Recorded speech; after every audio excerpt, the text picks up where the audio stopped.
मित्रों, my video diary observation of my life में आप सबका स्वागत है। मेरा नाम है अशोक झा और आज मैं एक अति महत्वपूर्ण विषय पर चर्चा करने वाला हूं जो सफलता से संबंधित है। यदि आप सफल होना चाहते हैं, जिंदगी के किसी भी क्षेत्र में अगर सफलता चाहिए आपको, तो आपको सुनना बहुत जरूरी है। दोस्तों, अगर मैं आपसे पूछूं कि ईश्वर ने हमें 2 कान और 1 मुंह क्यों दिया है, तो शायद आपका जवाब हो ईश्वर की मर्जी, ईश्वर की माया, कहीं धूप कहीं छाया, ईश्वर की मर्जी, ईश्वर जाने। लेकिन इक्विप्टस नाम के एक ग्रीस दार्शनिक हुए हैं, उनका कहना है कि ईश्वर ने हमें 2 कान और 1 मुंह इसलिए दिया है कि हम जितना बोलते हैं कम से कम उसका दुगुना सुन सके। लेकिन क्या ऐसा होता है? आपका क्या अनुभव है? मैं समझता हूं कि आपका भी अनुभव मेरे अनुभव से मिलता है। ज्यादातर लोग बोलना पसंद करते हैं, सुनना पसंद नहीं करते हैं। श्रोता बनना कम चाहते हैं, वक्ता बनना ज्यादा चाहते हैं। और हमारी ट्रेनिंग भी ऐसे ही मिलती है। स्कूल कॉलेजेस में कैसे अच्छे वक्ता बने ये सिखाया जाता है, लेकिन कैसे एक अच्छा श्रोता बने इस पे बात नहीं की जाती है। मित्रों, अगर आप ट्रेन में जा रहे हो, किसी भी एक बात पे चर्चा कर दीजिए, कई सारे लोग आपकी उस चर्चा में शामिल हो जाएंगे। सिर्फ शामिल नहीं होंगे, लगेगा कि उस विषय पे बहुत बड़े ज्ञाता है वो। आप चाय की दुकान पे चले जाइए, चौक चौराहों पे चले जाइए, आपको वहां पे पॉलिटिक्स पे, वहां पे स्पोर्ट्स पे, फिल्म पे, सब पे चर्चा मिल जाएगा। कोई कहेगा फलाने देश के राष्ट्रपति को ऐसा करना चाहिए, हमारे प्रधानमंत्री को तो ये करना चाहिए, उस एक्टर को ऐसे एक्टिंग करना चाहिए। मतलब उन्हें सब पता है कि किसे क्या करना चाहिए। बस अगर उन्हें नहीं पता है तो इतना ही कि उन्हें क्या करना चाहिए। और कब से, कितने समय से इसी बात पे चर्चा करते हैं, ऐसे ही बिना मतलब के बहस करते हैं और चले जाते हैं। उनके जीवन में कुछ बदलाव नहीं हुआ है। यहां तक कि किसी सेमिनार में चले जाइए आप, वहां देखेंगे कुछ ऐसे वक्ता हैं जो उस सेमिनार को, उस बहस को हाईजैक कर लेते हैं। लगता है कि वही सब कुछ जानते हैं और वही ज्यादा ज्यादा बोलेंगे। और मजा तो तब आता है जब उनका टर्न खत्म होता है, सुनने के बजाय वहां से निकल लेते हैं, क्योंकि सुनना तो उनको है नहीं। मित्रों, कहा जाता है कि सबसे ज्यादा दी जाने वाली चीज अगर है तो वो है सलाह, और सबसे कम ली जाने वाली अगर चीज है तो वो है सलाह। ठीक उसी प्रकार सबसे ज्यादा लोग अगर ये चाहते हैं कि लोग उनकी सुने, और सबसे ज्यादा लोग ऐसे होते हैं जो चाहते हैं कि मैं किसी का ना सुनूं। अगर वो सुनते भी हैं तो सिर्फ और सिर्फ अपनी तारीफ, अपनी कीर्ति, अपना यश। जैसे ही कोई उनकी शिकायत करता है, कोई समीक्षा वाली बात करता है, आलोचना करता है, उसकी नहीं सुनते हैं। जबकि अगर उसकी सुने तो उस आलोचना से अपने जीवन में कुछ बदलाव ला सकते हैं, सफलता की सीढ़ियां चढ़ सकते हैं। लेकिन नहीं, सबकी शिकायत होती है कि कोई सुनता नहीं है। आप घर में देखिए, माता पिता क्या कहते हैं कि आजकल के बच्चे सुनते किसके हैं। बच्चे क्या बोलते हैं? माँ बाप तो सुनेंगे ही नहीं। पतिदेव क्या बोलते हैं? पत्नी कब सुनती है? किसकी पत्नियां सुनती हैं? पत्नी क्या बोलती है?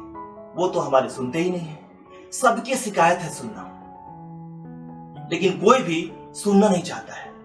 कारण क्या है? उन्हें लगता है कि अगर मैंने सुना तो लोगों को लगेगा कि मैं कम जाने वाला हूं, मैं हार जाऊंगा।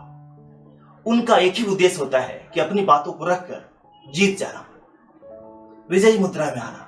जबकि सच्चाई यह है कि वो जीत करके लोगों को हार जाते हैं। जिनको वो हराते हैं उन्हें खो देते हैं।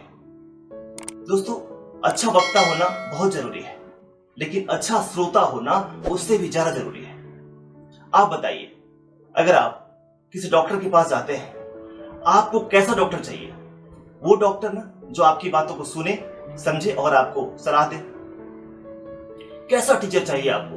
वही ना जो आपकी समस्याओं को समझे और आपको उसका समाधान बताए।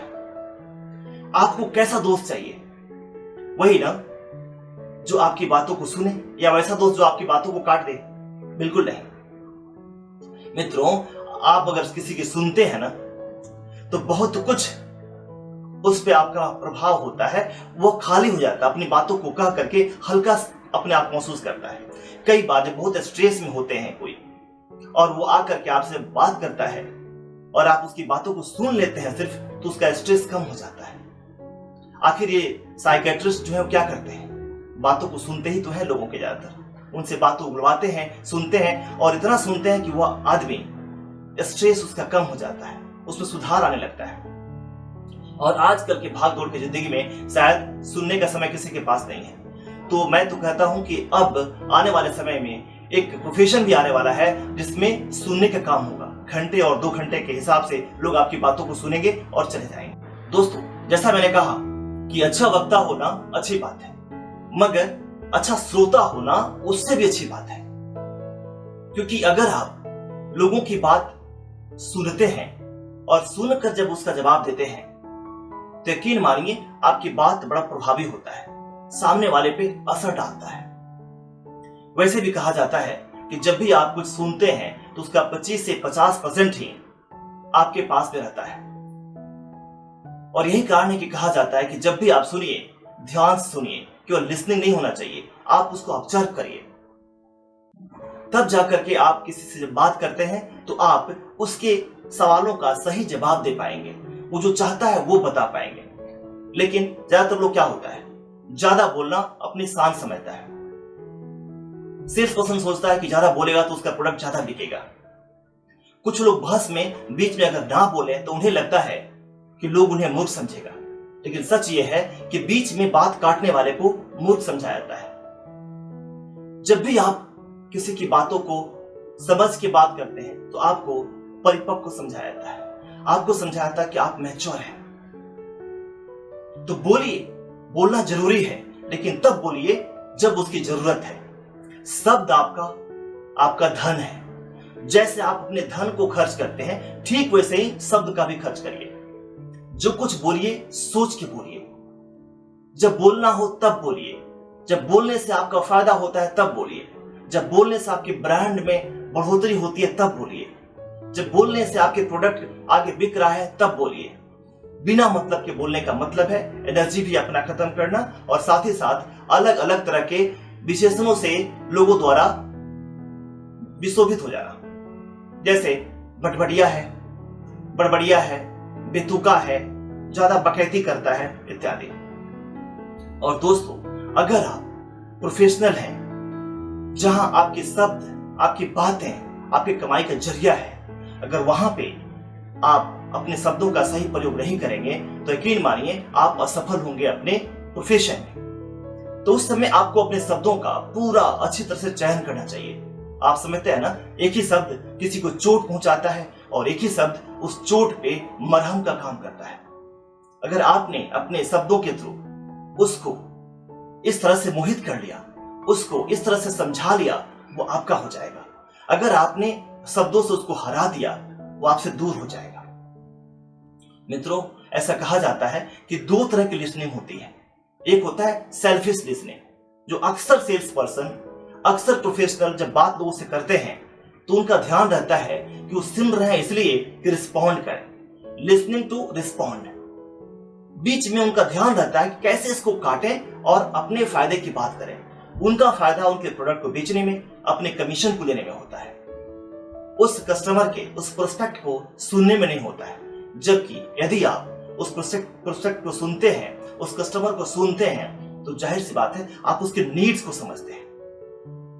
और नीड्स को जो समझते हैं तब आप उसके हिसाब से सॉल्यूशन देते हैं। और ये सॉल्यूशन जब देते हैं तो कस्टमर आपकी सुनता है, कस्टमर आपका नो से यस की तरफ जाता है। लेकिन अगर आप उसको सुनते नहीं हैं तो उस मीटिंग में, उस बहस में कस्टमर आपसे दूर हो रहा होता है, नो की तरफ जा रहा होता है। तो यदि आपको यस की तरफ लाना है, अपने कस्टमर्स को यस कहना है, तो जाहिर सी बात है आपको उसकी बातों को सुनना होगा, आपको एम्पैथिक लिसनिंग करनी होगी, ताकि आप उसकी बातों को समझें और उसके हिसाब से उसको सॉल्यूशन दें। तो जाहिर सी बात है दोस्तों कि अगर आप अच्छे श्रोता हैं और उसके साथ साथ अच्छे वक्ता भी हैं, तब तो सोने पे सुहागा है। लेकिन अगर अच्छे श्रोता हैं और वक्ता बहुत अच्छे नहीं भी हैं, तो भी आप सफलता की सीढ़ियां चढ़ते जाएंगे। क्योंकि सुनना बहुत जरूरी है। सुनने से आप बहुत कुछ ऑब्जर्व करते हैं। सुनने से आपको सीखने का एक लंबा अवसर मिलता है, लगातार अपने आप में सुधार करने का एक अवसर मिलता है। तो मित्रों, आज के इस डायरी में इतना ही। मेरा साफ कहना है कि अगर आपने सफलता की सीढ़ियां चढ़ना है तो सुनना बहुत जरूरी है। सुनना मतलब लिसनिंग का स्किल हम सबको अपने अंदर डेवलप करना चाहिए। हमें लोगों को सुनना चाहिए। इससे हमारा अपना ही भला होता है और सामने वाले का भला होता है। मिलते हैं किसी और मुद्दे के साथ। तब तक आप सबको नमस्कार।